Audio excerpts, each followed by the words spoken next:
Добар ден, драги ученици! Добродојдовте во Е-училница. Јас сум Марија Мицова-Гацова, наставник по ликовно образование. Ова видео е наменето за учениците од 8 оделение по предметот ликовно образование. Денес ќе зборувам за представување на просторот со помош на линеарна перспектива.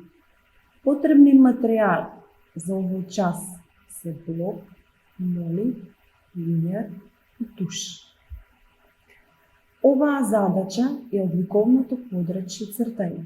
Цртаме перспектива, илузија на простор со употреба на ритам, текстура и форма.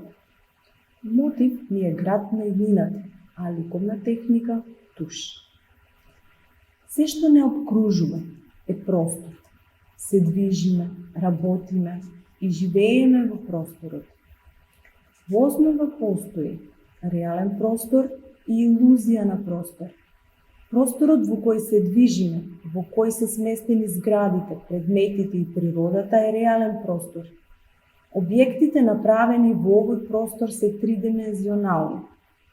Кога се црта или слика простор на дводимензионална површина, како што е хартија или сликарско платно, тоа не е вистински реален простор, туку само илузија на простор. Во ликовното изразување, човекот уште многу одамна се трудел да го представи просторот, да представи длабочина, блиску и далеку во своите ликовни творби.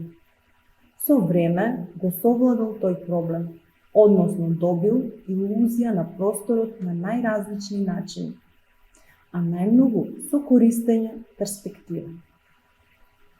Илузија на простор може да се добие на неколку начини.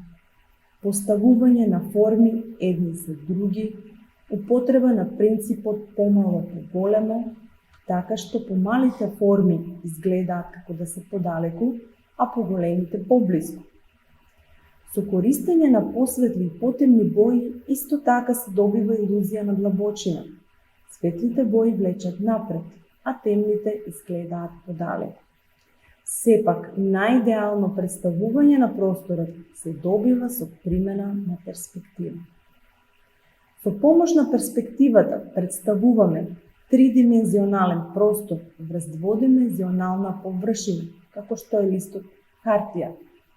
Перспективата може да биде линеарна, кога просторот се представува со линии, воздушна, кога просторот се представува со боја.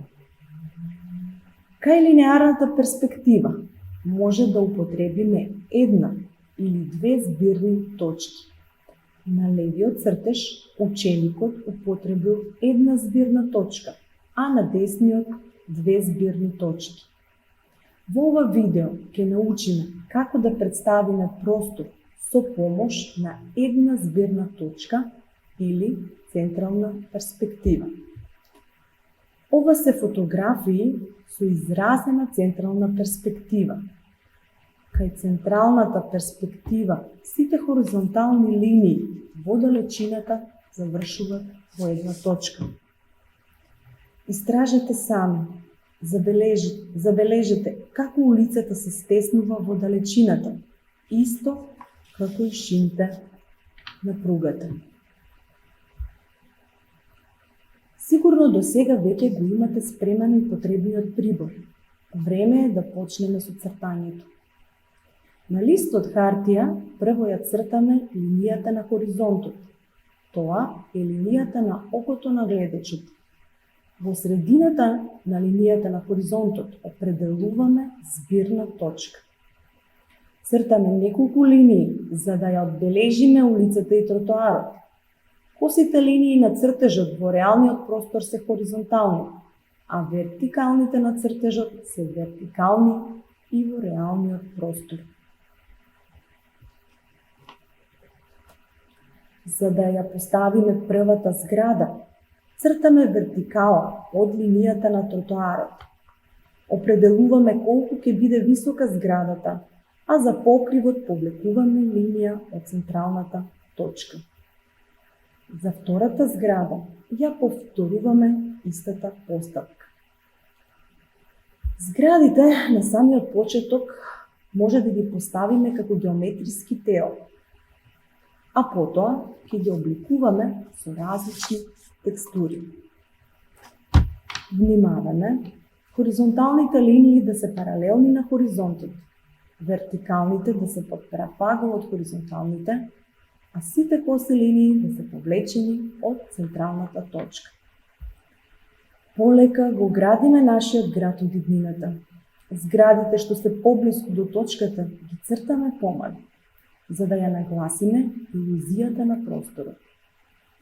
Зградите на левата и десната страна на улицата може да бидат различни. А сега продолжете сами. Употребете ја вашата креативност. Не ја копирајте оваа композиција. Почнете поинаку и изградете во вашиот град од иднината. Еве неколку инспиративни фотографии со модерна архитектура за да го создадете градот на иднината. Дообликувајте ги формите со туш во една боја. Направете најразлични текстури, а со тоа ќе добиете интересен ритам. Може да побарате на интернет и други фотографии од модерна архитектура. И благодарам на вниманието. Бидете креативни. Поздрав!